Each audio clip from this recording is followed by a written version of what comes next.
जय हिंद साथियों, स्वागत है आपका हमारे यूट्यूब चैनल में। तो दोस्तों, आज की वीडियो में हम बात करने वाले हैं एसएससी जीडी कांस्टेबल हिंदी का पेपर मॉडल सेट 1 में आप लोग के बीच लेकर आया हूं।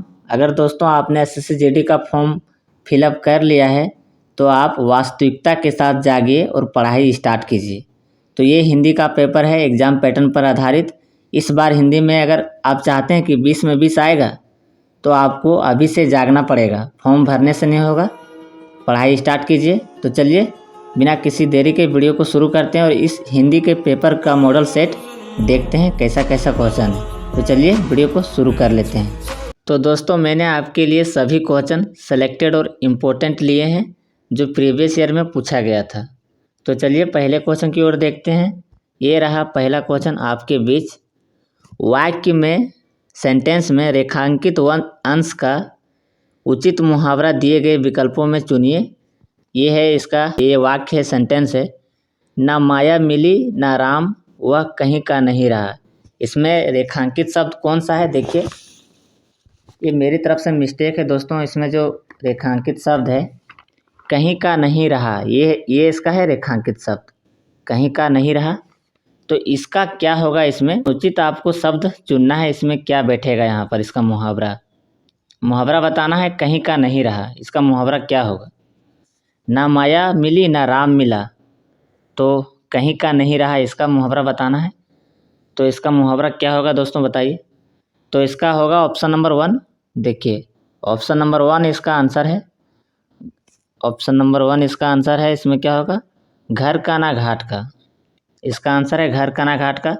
ना माया मिली ना राम मिला, वह घर का ना घाट का रहा। बस यही होगा इसका आंसर। क्या है इसका आंसर? घर का ना घाट का। आपको ना वाक्यों पर ध्यान देना होगा दोस्तों, सेंटेंस पर गौर कीजिएगा, तभी आपको समझ में आएगा कि यहाँ पर इनमें से क्या बैठेगा ऑप्शन में। यही आपको देखना है। अगला क्वेश्चन, निम्नलिखित वाक्य में रेखांकित खंड के स्थान पर प्रयुक्त होने वाले सबसे उपयुक्त विकल्प का चयन कीजिए। इसमें रेखांकित शब्द कौन सा है? के है। के, यहाँ पर ये के है ना, ये रेखांकित शब्द है। मैंने मिस्टेक किया है, माफ़ कीजिएगा हमको। तो के स्थान पर क्या बैठेगा? तो अच्छे से पढ़िए और शब्दों का चयन कीजिए। विनय के पुस्तक पढ़ी, यहाँ पर के नहीं होगा। देखिए कौन सा होगा? होगा विनय ने पुस्तक पढ़ी, यही ना होगा। देखिए ये होगा विनय में पुस्तक पढ़ी, ये तो गलत है, मैं नहीं हो सकता। विनय से पुस्तक पढ़ी, ये भी नहीं होगा। विनय को पुस्तक पढ़ी, ये भी नहीं होगा। मतलब कि ऑप्शन नंबर 1 इज करेक्ट होगा। इसका आंसर करेक्ट, विनय ने पुस्तक पढ़ी इज द राइट आंसर। अगला क्वेश्चन, निम्न वाक्य में रेखांकित शब्द समूह के लिए सर्वाधिक उपयुक्त विकल्प चुनें। मतलब सबसे जो उपयुक्त विकल्प है उसी को चुनना है। तुम्हारा अपराध क्षमा किया जाने योग्य है। तुम्हारा अपराध क्षमा किए जाने योग्य है। तो इसमें रेखांकित शब्द कौन सा है, इस पे हम देखते हैं। तो इसका रेखांकित शब्द यहाँ से है। देखिए, क्षमा किए जाने योग्य, यहाँ इसका रेखांकित शब्द है। मैंने नहीं किया है रेखांकित शब्द को, यहाँ पर नहीं टाइपिंग किया है, गलती हो गया है। तो देखिए, क्षमा किए जाने योग्य, यहाँ पर इसको हटा के इसमें से लिखना है इन ऑप्शन में से क्या होगा। ठीक है, तो इसका आंसर है ऑप्शन नंबर 4, क्षम्य। अब सेंटेंस को पढ़ते हैं। तुम्हारा अपराध क्षम्य है, क्षम्य है, बस इसी को हटाना है।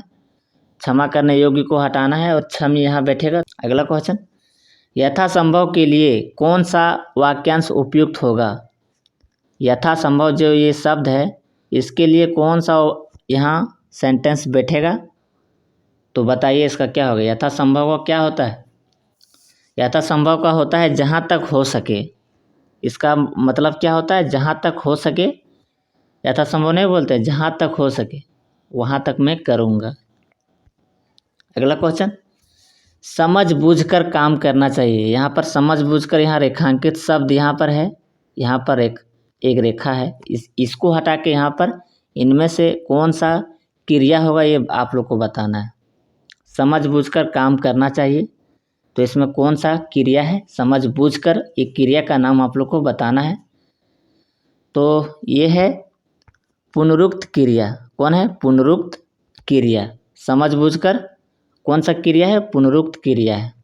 अगला क्वेश्चन, निम्नलिखित तो अर्थ को समझाने वाले मुहावरे का चयन विकल्पों में से कीजिए। मतलब कि ऑप्शन में से आपको ढूंढना है कौन सा इसका मुहावरा। देखिए, इज्जत उतारना, ये है ना, इज्जत उतारना, इसका मुहावरा आप लोग को बताना है। क्या होगा बताइए। इज्जत उतारना का मुहावरा क्या होता है? मिट्टी पलीद करना। आपको मुहावरे याद करना होगा, रटना होगा दोस्तों। लगभग 100 से नहीं, 100 नहीं, हाँ 100 120 मुहावरे अगर आप याद कर लिए तो आपके लिए बहुत है, काफ़ी है, बेहतर हो जाएंगे आप। अगला क्वेश्चन, निम्नलिखित वाक्यांश के लिए सार्थक शब्द का चयन कीजिए। ऑप्शन में से करना है आप लोग को कि जो यहाँ ये इसका है ना सार्थक शब्द, जिस घटना को वचन से व्यक्त ना किया जा सके तो उसको कहते हैं, क्या कहते हैं? यह निर्वचनीय। क्या कहते हैं उसको? यह निर्वचनीय। अगला क्वेश्चन, निम्नलिखित तो वाक्य के किस शब्द में अशुद्धि है? मतलब किसमें गलत है? जो यहाँ पर वाक्य दिया गया है इसमें से कौन सा पाठ भाग जो गलत है, इन ऑप्शन में आप लोग को बताना है कौन सा भाग गलत है। देखिए देखिए कौन सा भाग गलत है और बताइए। तो इसका आंसर क्या होगा? देखनी, देखनी होगा इसका आंसर। देखिए यहाँ पर आप खुद देखिए। अगला क्वेश्चन, निम्नलिखित में से वाक्य में कलह के, निम्नलिखित में से किस वाक्य में कलह, ये कलह है, किस सही पर्यायवाची शब्द का प्रयोग हुआ है? इनमें से जो वाक्य दिए गए हैं इनमें कलह का कौन सा पर्यायवाची शब्द इसमें छुपा हुआ है, आप लोग को बताना है। कलह का पर्यायवाची शब्द होता है विवाद दोस्तों। विवाद हो गया, रतन और मयंक के बीच कल विवाद हो गया, यही विवाद होता है कलह का पर्यायवाची शब्द। इसीलिए इसका आंसर होगा ऑप्शन नंबर 1।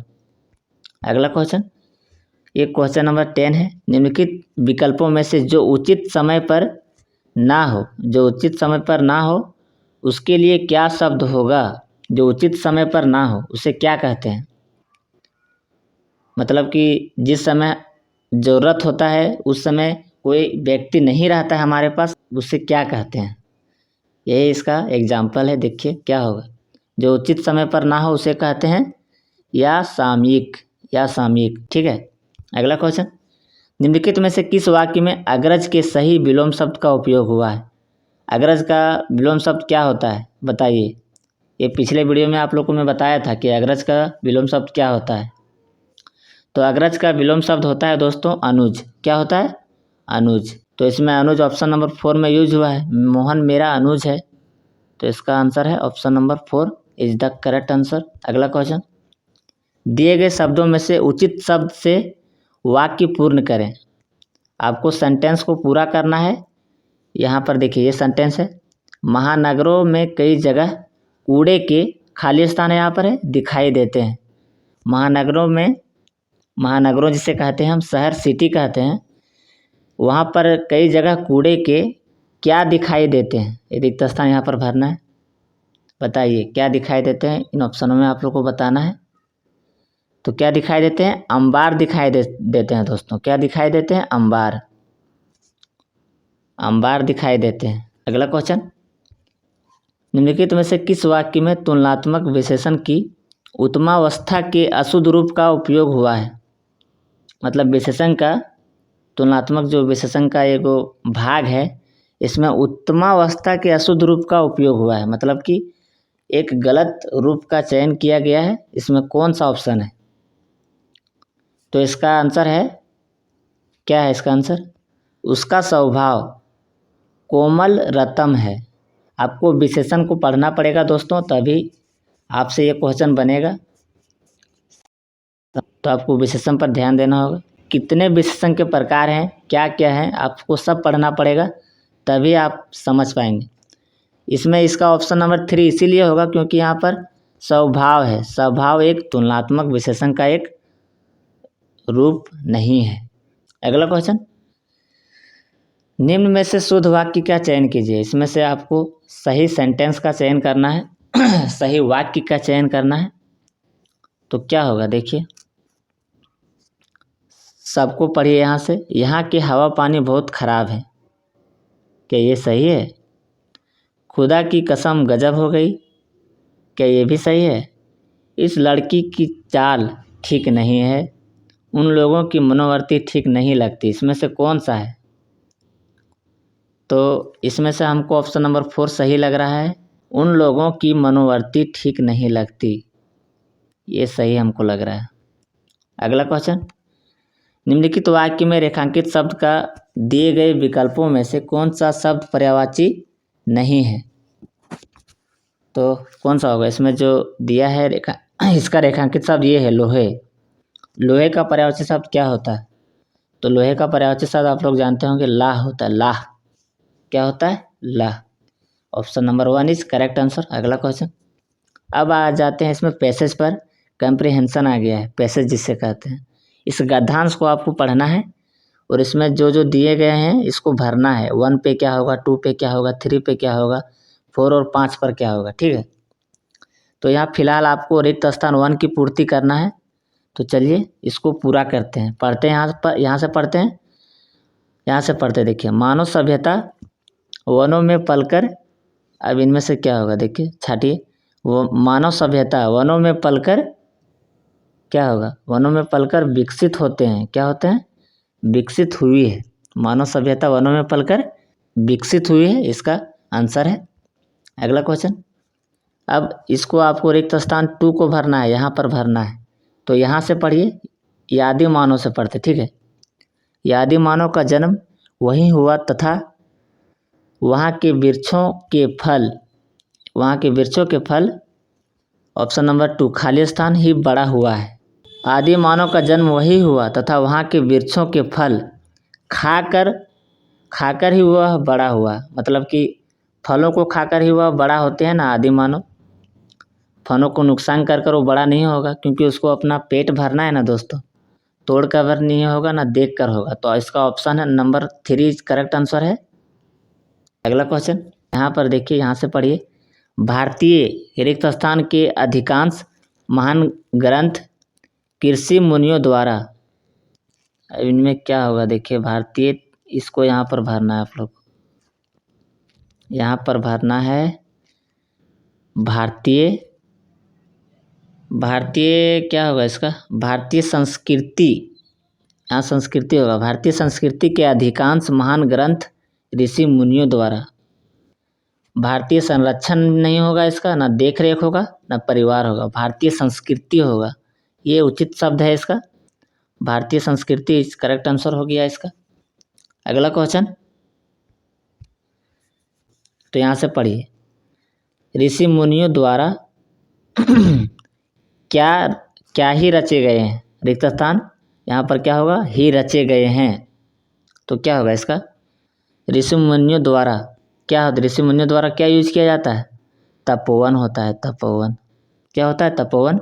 वातावरण नहीं होगा, ना महल होगा, ना आवश्यक होगा। ऋषि मुनियों द्वारा तपोवन का यूज किया जाता है ज़्यादातर, ठीक है। अगला क्वेश्चन, अब ये लास्ट क्वेश्चन है, इसको देखिए, ये लास्ट क्वेश्चन है। इसको 5 नंबर को यहाँ है ना, इसको खाली स्थान को भरना है आप लोग। तो यहाँ से पढ़िए, आज की स्थिति यह है कि मनुष्य पेड़ पौधों को नष्ट करने के लिए किस चीज़ का प्रयोग करता है? किस चीज़ का प्रयोग करता है दोस्तों? इसको पूरा कीजिए। आज की स्थिति यह है कि मनुष्य पेड़ पौधों को नष्ट करने के लिए क्या हो गया है? तो तत्पर हो गया। क्या हो गया? तत्पर। सहज नहीं होगा, ना विचरण होगा, ना संभव होगा। क्या होगा इसका आंसर? तत्पर। तत्पर हो गया है मनुष्य, पेड़ पौधों को नष्ट करने के लिए तत्पर हो गया है, मतलब कि उसके लिए ज़रूरी हो गया है। तो दोस्तों आज के सेशन का ये आखिरी क्वेश्चन है। आई होप ये वीडियो आप लोग को पसंद आया होगा। ऐसे ही अमेजिंग कंटेंट पाने के लिए हमारे चैनल को लाइक, शेयर एंड सब्सक्राइब जरूर कीजिएगा। मिलते हैं नेक्स्ट वीडियो में। जय हिंद, वंदे मातरम।